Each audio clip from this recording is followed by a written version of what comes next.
Mendoj që me këta 20 miliard Partia Demokratike kështë me rregullu Kosovën, apo unë, nëse kisha me qenë në legislaturën të kisha shty që vërtet të rregullohet infrastruktura tek prodhimi i Kosovës. Po e ndërlidh prapë me investime. Subvencionet të ndryshme për kompanitë të cilat janë për lakmi, të cilat janë në Kosovë. Si do duke Kosova nëse do t'i menaxhoni këto 20 miliard jo?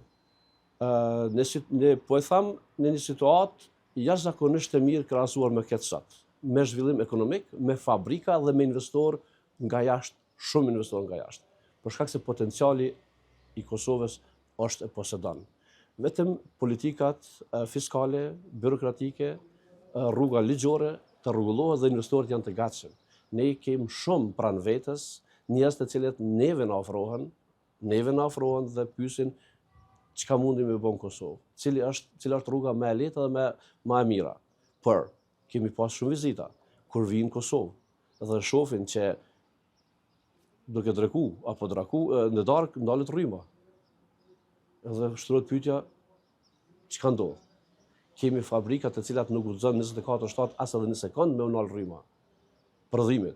Dhe unë çka e shty, çka mendoj që duhet Kosova patjetër me pas është prodhimi në Kosovë ku neve në arrit eksportin.